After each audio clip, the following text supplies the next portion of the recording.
Aldrin Sampear on Beyond the Headline. Okay, so as we've indicated, next we're in conversation with Dr. Aaron Motsoaledi. We're also taking your calls on 011-714-2006. We are speaking to the Minister of Home Affairs in relation to the border posts around the country. Speaking about the land posts, particularly is looking at what's happening at the BeitBridge Border post. I see a tweet here from Offenza asking for the WhatsApp number. Well, the WhatsApp number is 061-4104-107, 061-4104-107. Minister, good afternoon and welcome to the show. Good afternoon, Aldrin, and good afternoon. Compliments to you. Thank you so much. Compliments to you too.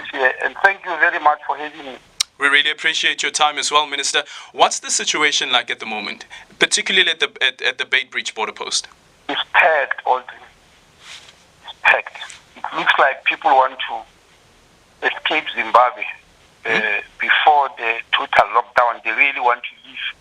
It's packed. I'm sure you might have seen some social media clips showing a large number of people as if they are attending a rally.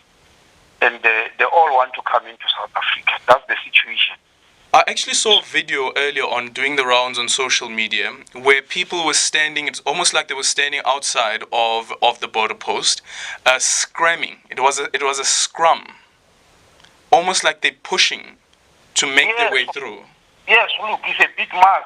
As I'm saying, they all want to come in. So what we are doing now, the army, which has been sent around all the areas where people come in illegally, they've sent some of them to the border post. They are dividing them into three queues. You know, one queue is for those who have got valid COVID-19 certificate. The other is for those who don't have any, because we want to deal with them separately. Those who have got valid COVID-19 certificates and they are negative and they've got documents to enter South Africa as in the form of valid passports, then they will be allowed in, because that's what the law says. But those who cannot produce, I'm afraid, will turn them back. Okay, sorry, Minister. So the videos that we saw, are these people who are on the South African side or are they still on the Zimbabwe side? No, they've passed Zimbabwean side. They are in the middle. Whoa. I'm sure you are aware that at the border, you pass through the border post of one country.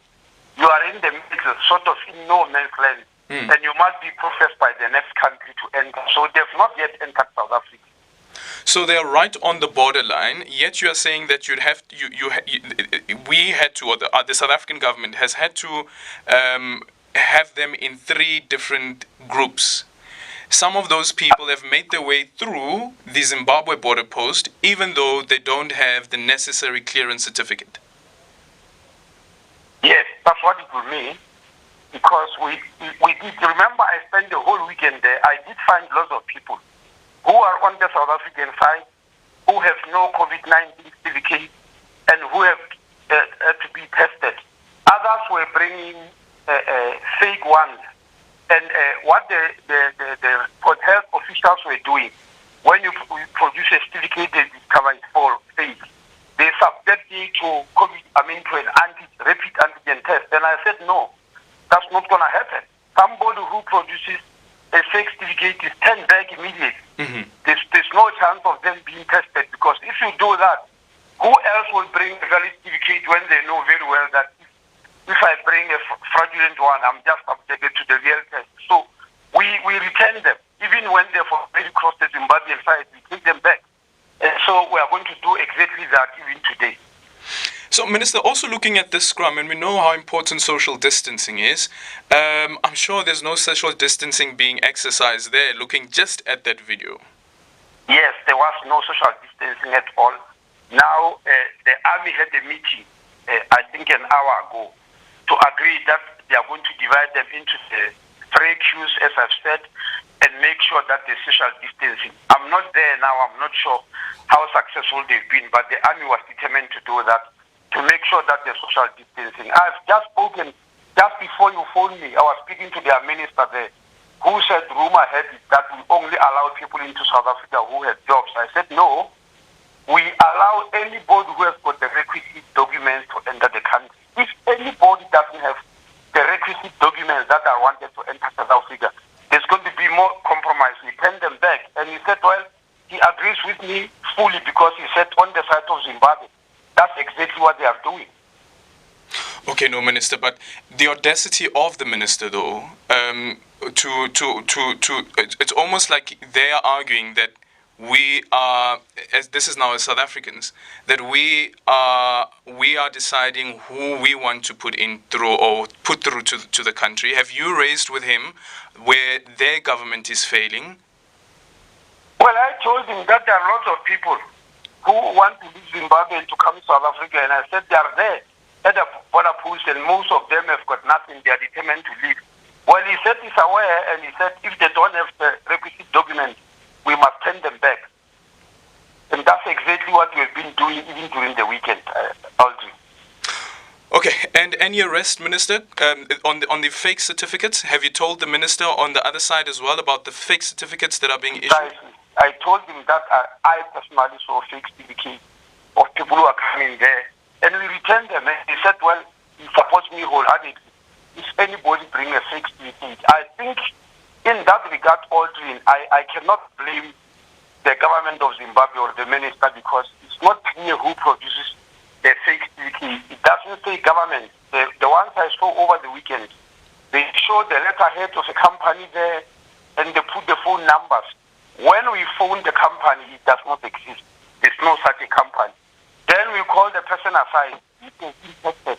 Tell us exactly what has happened to you.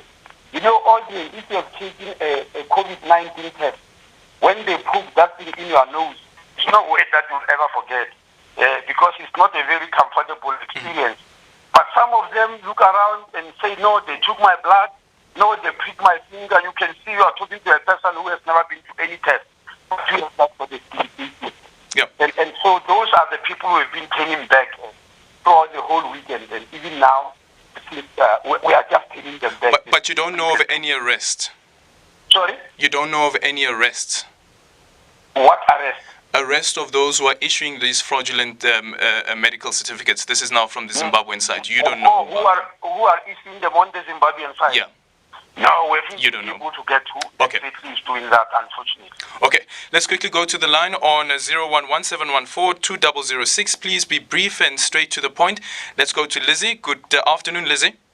Afternoon, how are you? Thank you for having me on the show this afternoon. Thank you. Good.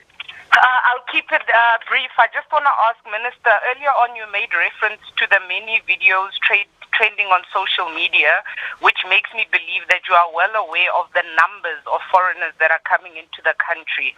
My question, therefore, Minister, becomes, does it not remotely concern you of the many, many people that are entering the country?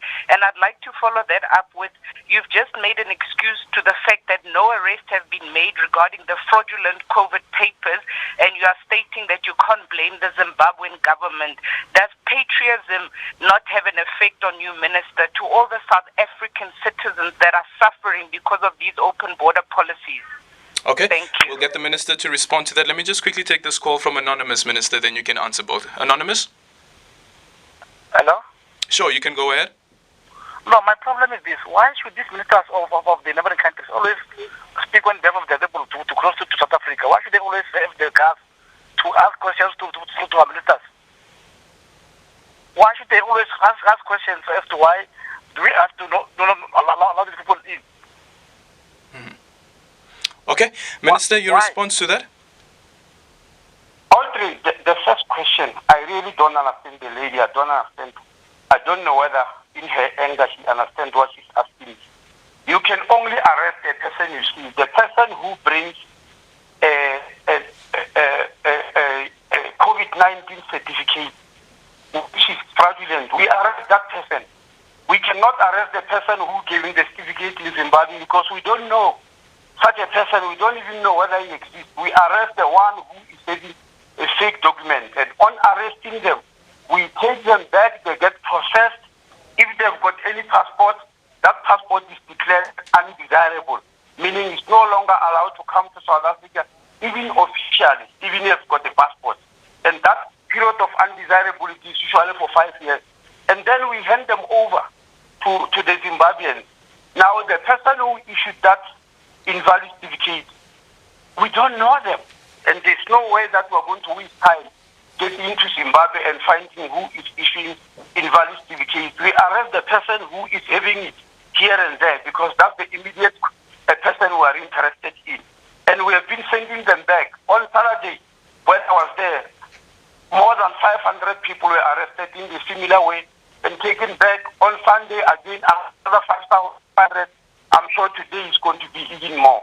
That is all we are able to do. Now, the patriotism she's talking about, I'm a South African. I'm not sure why she's asking me about patriotism for South African people. Maybe you understood, Aldrin. I didn't. But we arrest the person who has got a fake certificate and we send them back because we don't want to arrest them and bring them back into the country and put them in our jails. They are full.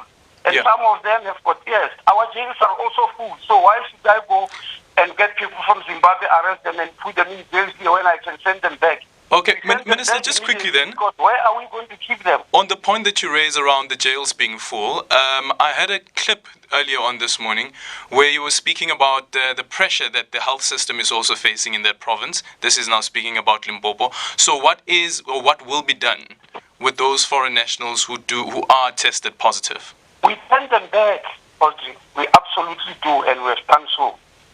On Sunday alone, when I was there, there were 30 who were found to be positive. We send them back. Because, Aldrin, our hospitals are full. We know that very well. Even private hospitals, if we bring them, am I going to keep them? What am I going to offer them? You can't offer a person something you don't have. Aldrin Sampear on Beyond the Headline.